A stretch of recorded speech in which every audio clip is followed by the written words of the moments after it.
Hey guys, I'm Billy Eichner, and this is Billy on the Street, coming to TrueTV this fall. Take a look. Sir, for $1, spin in a circle if you're excited for the new James Bond movie.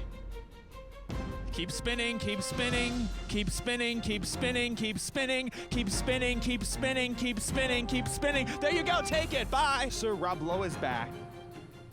Hello? Rob Lowe. Who is he? Rob Lowe. I don't know him. We don't know Rob Lowe? He's a gay? No! Miss, for $1, name 3 Clintons. Go. Sorry? Name 3 Clintons. Kennedy? Get out of here! Miss, put yourself in Demi Lovato's shoes. I don't want to. Oh, Miss, is this on brand for you? Oh my gosh. Oh my God, is it on brand for anyone? We're gonna play a game that I like to call Kate Blanchett or Curious George. Gay, part black, or cokehead. If you need help answering a question, we can beg a stranger, ask an uncircumcised man, or you can whisper a Trevor Noah tweet to an elderly person. Miss, for $1, who is this? Chris Pratt. Yes, Chris Pratt. You win! You win out of country. The one and only Jason Sudeikis. Miss, it's Sarah Jessica Parker. Hi, oh my Yeah. God. Bill Bill Hader. Julianne Moore. How are you, Julianne? What on earth are you doing on this show? It's Tina Fey. Tina, don't drop the hairbrush. We're on TrueTV. We can't afford a second one. Miss Emma Stone seems down to earth. What? Oh my God.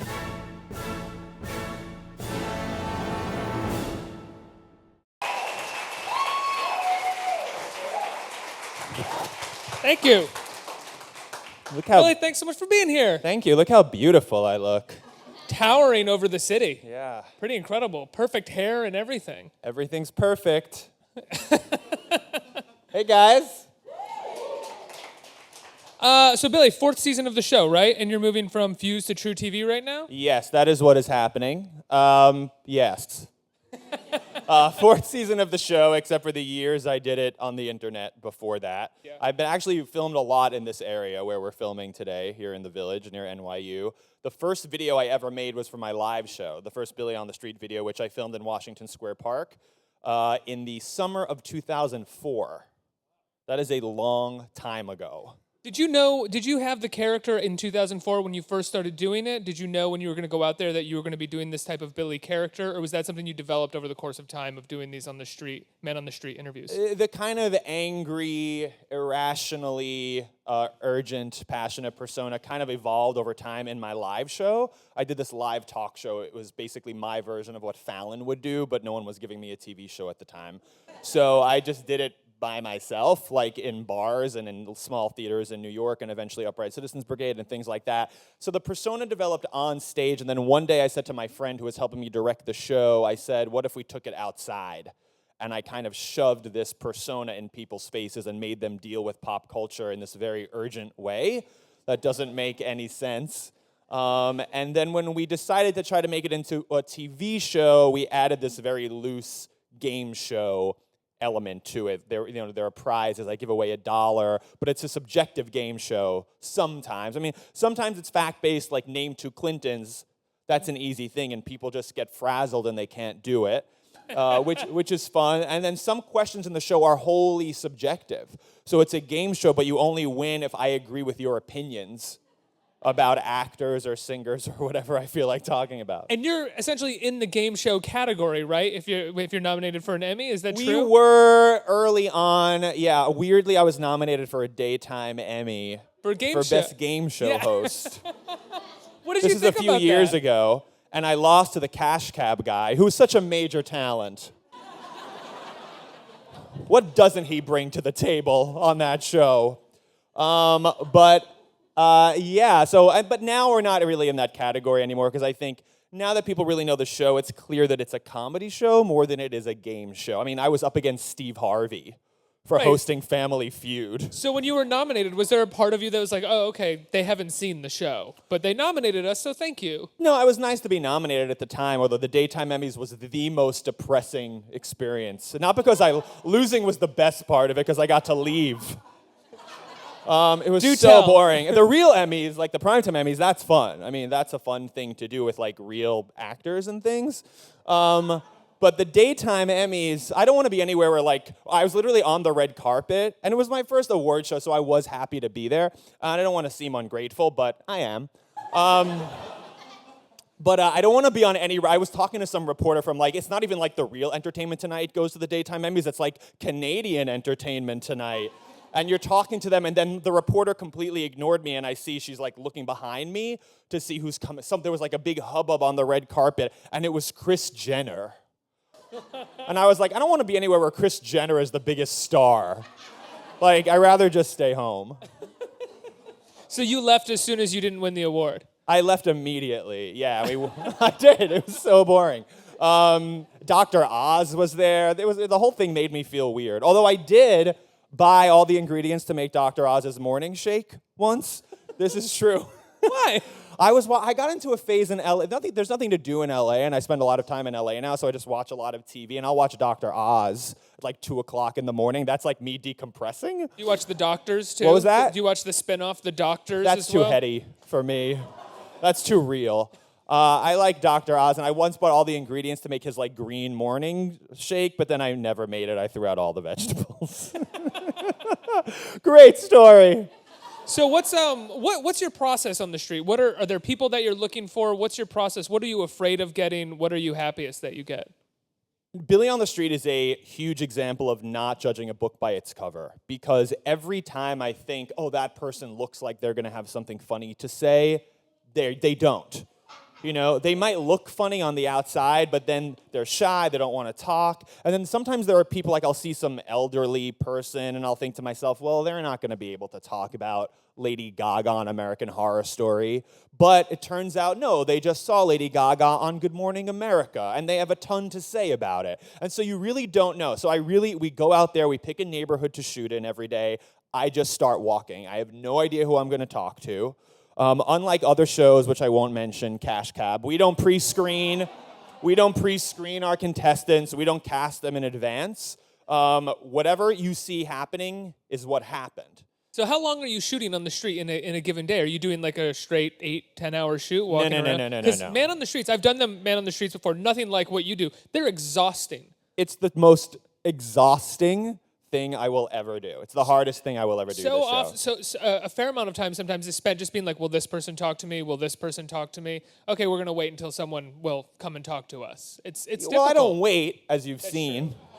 I go up to people. Have you seen the show? Yeah, of course. I know. No, but I ambush people, so there's not a lot of waiting around, but it's a very exhausting exercise because we're physically running around the streets of New York. It's 0 degrees. It's 95 degrees. I'm not complaining, but I'm complaining. I mean, it's a hard act, and to keep that character up and all of that. And I love that people love it. It's also fun to do. I mean, it's a bizarre thing to do. Once it's over, I certainly won't do anything like this again. I mean, it's crazy. Are you excited for difficult people that you get to sort of show a different side of yourself that you don't? I really do. No, I love difficult people. Very inside the actor's studio. A show I won't ever be on. No, I love difficult people. And yeah, I started off as an actor. I was a child actor here in New York, kind of on and off. I was a really fat kid. Like really fat. Anything we would know or would have seen? It wasn't a big part, but I was just to prove how large I was. I played John Goodman's son in a sketch on SNL when I was 12 years old, and that's fat. The one thing you want to be told, and I was a gay like Jewish fat kid, and the one thing you want to be told at that age is like, you look exactly like John Goodman. Not exactly what you want to hear. He's handsome in a way, but what were we talking about? Oh, difficult people. Yeah, I love doing it. I was an actor. I went to Northwestern. I was a theater major. I love doing that, and it's another kind of like alternate universe version of myself that Julie Klausner came up with, who's the star of the show and wrote the show. But I do get to be way more normal, more three-dimensional, but still funny and irreverent and things that I like being. But yeah, I go on dates and I have a brother and, I'm dealing with like real issues in that show as opposed to Billy on the Street, which I love, but it's really a cartoon. That's what Billy on the Street is. It's like this live action cartoon in a way. It's so larger than life. It's over the top. It's the loudest show that you've ever seen. And I love that too. So it's nice that I get to do both. Were you ever worried, I mean, having come from a background as an actor, were you ever worried, like 2 seasons into Billy on the Street, that you would be characterized solely as this sort of cartoon character that is amazing and super fun, but were you sort of itching to try something different to show that you could do something different? Yeah, I mean, I think at the time, and this is not like the funniest conversation, but like, you know, it's just like real, I guess. At the time, you just want to break in any way. I mean, I've been doing videos and performing in New York and doing comedy for no money for a long time, and people, it's always kind of a frustrating place to be in when people are like, you're so talented, oh, do you want to hire me? No. And we talk about that on Difficult People because those characters are kind of still in that phase, and it's a very particular phase. And so when Billy on the Street, when the TV show got picked up, and it was a small network, but they took me straight to series. We didn't have to do a pilot. They gave me a lot of creative freedom, which I think was very important because it's such an odd little show. And at the time, I was just happy to have the show. You know, a couple of years in, you start thinking, okay, I have to diversify a little bit here. Then they brought me on Parks and Rec, which was amazing, and I was screaming all the time, even more than on Billy on the Street. And so, again, but all of these are great experiences, and you just have to trust that it's a process and that you're just grateful to sort of get in the door to be doing something that people like, that you like doing, and then you hope things like Difficult People will come along and where you get to show another side of yourself. You have amazing guests on Billy on the Street, and you're on... I think they're fine. I think it's mainly about me still. Like, if you watch it, like, okay. I'll let you take it. No, they're You can take incredible. it. It's the craziest lineup ever. How did that start? Was there a guest that you first got that helped snowball it so that you could get a lot more? I mean, you had the first lady at one point, slow dancing with Big Bird. You know, you have Paul Rudd running around, who is clearly game for a lot of stuff, but you have him running around where the two of you ask people if they'll have sex with him for $1. Yes. And wouldn't you? I mean, everyone would, is what we found out. 100%, but has there Even been... like straight dudes were like, Paul Rudd? Yeah, fuck yeah, bro. I'll fuck Paul Rudd. Like, you know. Yeah. How did that happen? Was there a person that first I started never it for had you? celebrities in my videos on YouTube, online. I didn't know any. And then the first season of the show, I thought, maybe, you know, we have a whole half hour to fill. It can't just be me going up to people. I think there's an audience that would watch that, but I also think we needed some variety. And I thought, well, what would spice this up a little? And I didn't know many famous people, but I had a bit of a following in the comedy world in New York among people from SNL and, you know, the New York comedy scene. And I had a huge supporter in Joan Rivers. And who had come, well, she's dead, so she's not going to hear that, whoever wooed. But Joan would have liked that joke, by the way. So the first season of Billy on the Street, when no one was watching, on TV, I asked Joan to do a segment, and she did. And I asked my friend Rachel Dratch, who had done my live show as a guest a few times, as did Joan, if she would come on. And we did a segment with Rachel Dratch where I put like 30 seconds on the clock and asked her to name 20 white people, right? And she had no preparation for this. And that segment we ended up putting online. It was one of the only segments from the first season we put online because the network was like, well, we want people to watch it on TV. And I said, well, no one watches your network. So we have to find a way to let people know that this show is happening. And so we put the Rachel Dratch segment online, and that was the first segment from the first season anyone really saw. And it was really funny, and it's all about Rachel just having a huge panic attack and not being able to name 20 white people. And then on the season premiere of this new season, we have Tina Fey name 20 Latinos, and she does better than Rachel, but she fails also. And so the celebrity thing, we tried it out the first season, and we thought, oh, that was fun with Dratch and with Joan. Let's get Will Ferrell on the show. Funny or Die produces Billy on the Street. Will started Funny or Die. We had other people on the show. And those segments really started to take off online because we live in a disgusting celebrity-obsessed world. And so, I'm just kidding. No, but it's true. What I do like is that no one comes on Billy on the Street to promote anything. You know, like, I don't think Tina Fey and I even mentioned Kimmy Schmidt. Maybe we do for a second in passing. They just come on to do something weird. They're fans of the show, I guess, I hope. And they want to do something bizarre that's not like other shows. And so that's been very cool. And the lineup this year is completely insane. I mean, Tina Fey is on the premiere. Chris Pratt's on the second episode. Anna Kendrick, Julianne Moore, Sarah Jessica Parker. Will Ferrell comes back to the show. Hader, Sudeikis, a lot of people. Now, Julianne Moore, even in the trailer, you say, "What are you doing on this show?" Was that a sincere question? Yes. Yeah.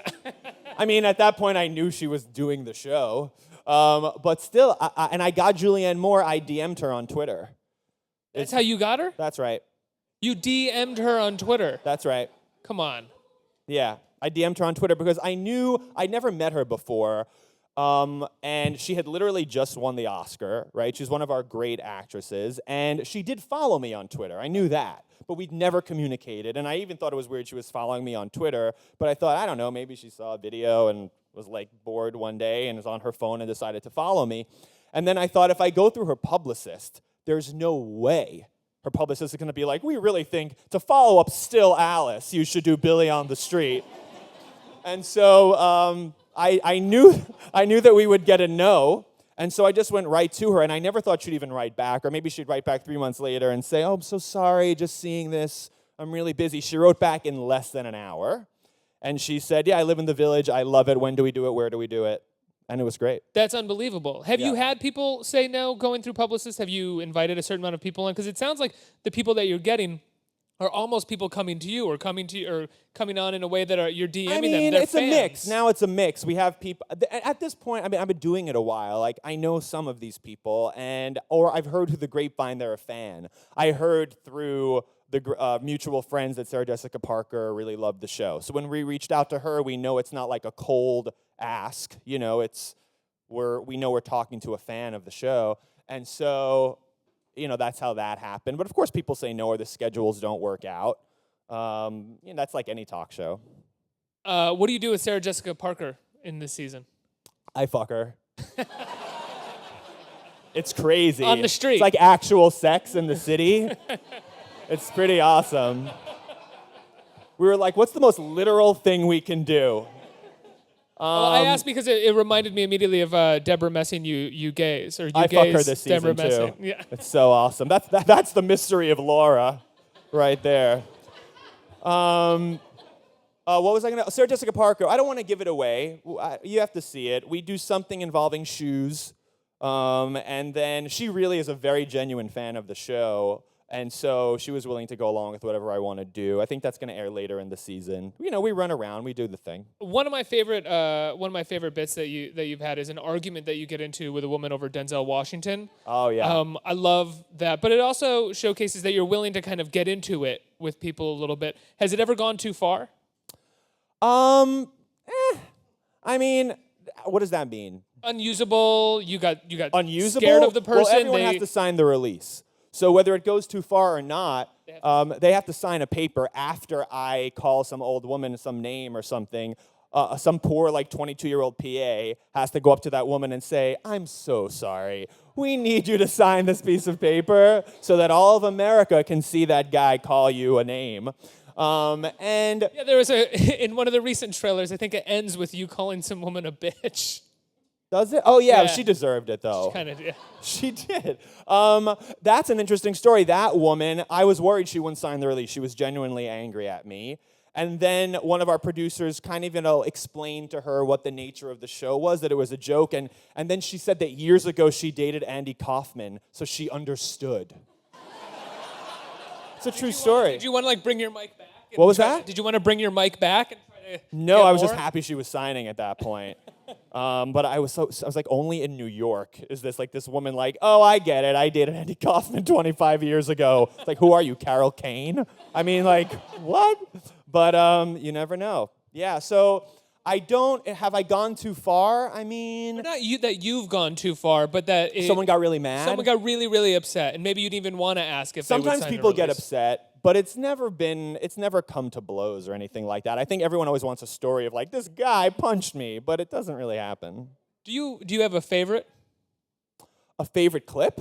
A favorite incident with a person, a favorite That's on so the hard. street interview? I mean, we have this contestant I once ran into named Elena, who, if you watch the show, you know who Elena is. She was also in the Michelle Obama video, and she's the only real person contestant that I ran into on the street who I brought back to the show because the fans love her, I love her. She is the funniest person I have ever met honestly. And I know like a lot of funny professional comedians. She is so unfiltered. She doesn't know she's being funny. And she just is like this naturally acerbic, unpredictable, unfiltered woman. Like this classic New York personality, even though she's quick to remind me she's from Oklahoma. She's not from New York. But she's been in New York a long time, and she's had a fascinating life, and you really have to, like, go look up Elena. Like, if all you've seen are the celebrity videos, go look up Elena, because she's the funniest person that's ever been on the show. She's back on the show this year. Every year we find new ways to use her, and she makes me laugh. She's the only one that I break. I will break when I'm filming with her, because I don't know what she's going to say, and the things that come out of her mouth are just insane. And I love her. And Elena's really what the show's about. People on the street being off the cuff? What? People on the street being off the cuff, or just, you mean it's just about Real Elena? New York characters. You know, that Elena looks like a real older woman. There's no Botox. Like, you don't, even on reality TV, the older people don't look old. You know, Elena looks like a woman, like a person, and she's funnier than everyone else on television. And she has no acting experience, just being herself. And I think like that really is what the show is about. Now, when you had the First Lady on, you apparently said that you wouldn't submit questions beforehand. That's right. Were you nervous that they would say no? Did you care if they would say no? Would you have submitted them if they said no? Would you have submitted them after? What happened was... I would have. I would have been like, yeah, here are the questions. Please, just come on. No. I mean, she's the First Lady. I would have worked with her.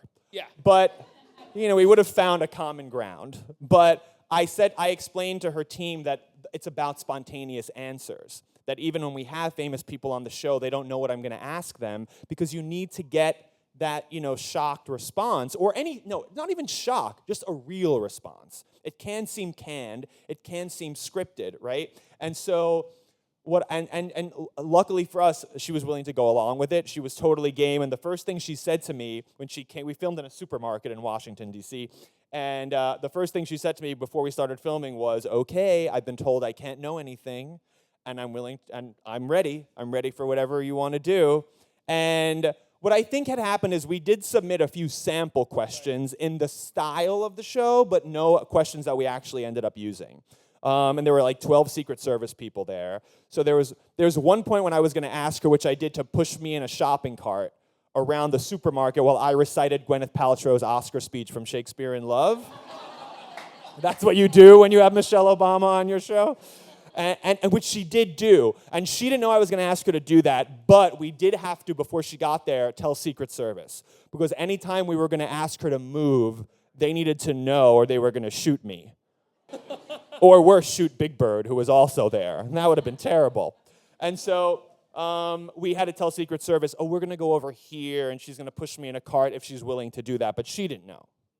Now, as the show gets bigger and bigger and you get well-known on the streets of New York, is there any plans to take it to different cities? Do you think about that? We talk about that all the time. I did do, a few years ago, a series of Billy on the Street type of videos for Conan, which I did go to the Super Bowl, which was in Indianapolis, and I went to Israel to cover Madonna. It's a long story. But so it does work in other cities, is what we found. It's such a New York show. I don't know if we would do a whole season elsewhere. Like, I don't think we're going to do, like, Billy on the Street, Chicago. Like, no one wants to see that. But, you know, maybe an episode or two I think would be fun, maybe next season. We always talk about it. We never commit to it, but I hope that we will. I think we have some time for audience questions. Does anyone in the audience have questions? This guy. Hi, Billy. Hey. So Do I know you? I don't think so. Grinder? No?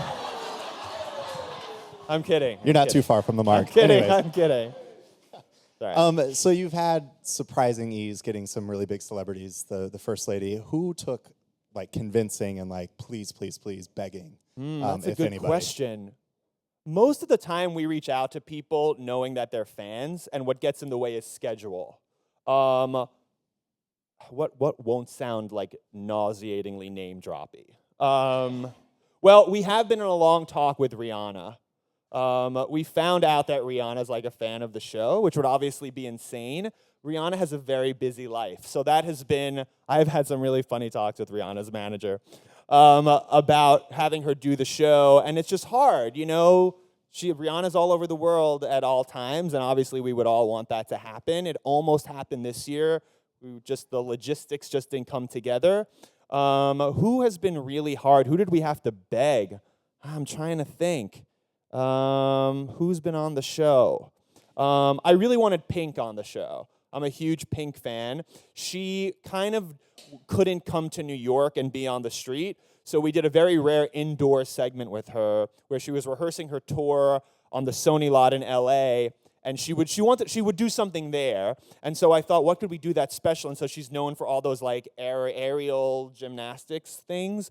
And so I pitched her on the two of us like being suspended in air, like both like hanging on those things, you know, and we did it. We called it like Quizzed in the Air or something with Pink. And it's like a Billy on the Street segment, but we're both like dangling like really high up in the air on the Sony lot, and that was fun. That took a little convincing, but she was amazing, yeah. Next question. Hi, love the show. Thank you. Congratulations. Thank you. I'm a little flustered, kind of like what happens on the show. I loved what you did at the Emmys with Seth Meyers and talking about Tatiana Maslany. I'm Canadian, so obviously that resonated with me. Sorry about the joke before about Entertainment Tonight. I think your version is fantastic, by the way. The irony there, I didn't want to mention it, but I actually work for the competitor to Entertainment Tonight Canada. You mean like the B-list one? Like, is there like an Access Toronto instead of like Access Hollywood? We have better ratings, yeah. Yes. But anyway, moving on. But how did you and Seth kind of come up with the line of questioning for that Emmy bit? And was that like a huge thrill for you to know that would be broadcast to a bigger audience? Yeah, I mean, it sounds like overly dramatic, but that totally changed the trajectory of my life, I think. And certainly career. You know, Seth was a fan. He had been on Billy on the Street. I knew him socially a little bit. That's another, you know, it pays to be a little ballsy and shameless sometimes. I knew that if my agent went to the producer of the Emmys and pitched the idea, they'd be like, Billy, who? It's the Emmys, what?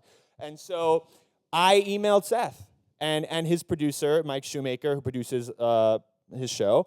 And I knew they were Billy on the Street fans. I had done Seth's show before. And I said, hey, this is never going to happen. I'm going to be totally shameless. I know you're hosting the Emmys. What if we do a Billy on the Street bit where it's you and I running around together asking people about the nominees? And maybe it would be funny. I don't expect you to say yes. And they said yes. And we did it. And the minute Seth wanted to do it, the producers were like, okay, Seth's the host. We'll do whatever Seth wants to do. And Seth and I went back and forth. I mainly came up with the questions, like me and my Billy on the Street writers, Klausner and Jake Fogelnest, and sort of my usual group. And Seth added questions. And there were some things where he said, you know, it's the Emmys, we can't say that about so-and-so. But that was amazing. And that was honestly, like, it's so rare to find someone as generous as Seth Meyers. Like, everyone wants it, you're hosting the Emmys, everyone wants it to make it about them. So the fact that he gave me some, like, schmo that he just happened to find amusing, that amount of time in that high-pressure environment, that's, like, really rare, and I basically thank him all the time. Except when it came to sending him a thank you gift, I didn't know what to send him, and so I just sent him, like, a still photo, like, framed from the video, which was very nice, but I realized I sent him a picture of myself as the gift. So, but he's cool like that. And then he did Difficult People, too, where he plays like, and Amy Poehler told me she didn't think he would do the role, so I reached out to him again, and I said, will you play like a gay prostitute who asked me to like jerk him off behind a tree on Difficult People? And he said yes. Seth Meyers is up for a good time. One more question. Hello. Hi. We actually have met at your brother Steve's birthday party. Oh, wow. Who is your You remember, I know. Well, I knew it wasn't Grindr. Who is your favorite guest to run around with and why? And then hypothetically speaking, how difficult would I have to be to get on your show, Difficult People? Who's my favorite like celebrity guest to run around with? That's hard. I mean, they all great. They're all committing to such a weird thing. It's hard for me to say. There's so many segments I love. I tend to like the segments that the fans ultimately gravitate to more. Like for years now, people have been quoting "It's Deborah Messing, you gays" on Twitter, which is a thing I did with Deborah Messing back in the day. I think both the Amy Poehler Christmas Carol, both Amy Poehler segments have been great, and I obviously love her, and she's a friend. But it's Seth Meyers. I mean, they're all great. Like, it's such a crazy thing that they'll agree to do it. I'm just grateful for them to show up, so I'm not going to be like, that Zachary Quinto bit left a little to be desired. That was a great one, too. But in terms of how difficult you have to be, getting on difficult people is really about Julie Klausner liking you. It's really her show. And so I could pass your info along to Julie, but that's the best I can do, yeah. But I'm happy we're going to do that show again, so that's cool. Billy, how can people see Billy on the Street? When does it air? It is on TrueTV, Thursday nights, 10:30. It's also, and a thing we don't talk about very much, if you don't have TrueTV and you have like a simpler cable package or something, it's also going to be on TBS, all the new episodes. About a week later, they're going to air on TBS, mostly Saturday nights, I believe at 8:30, and you kids are too cool to be home at that hour, but like you can DVR it, and if you have TBS and you don't have TrueTV, you can watch it that way. And there will still be segments online. They're going to be on iTunes, all the episodes, and Amazon. And they told me that the episodes are going to be on Xbox, and I'm like, that's where I watch all of my comedy. I was like, Xbox? Well, Billy, thank you so much. Congratulations on the show. Thank you.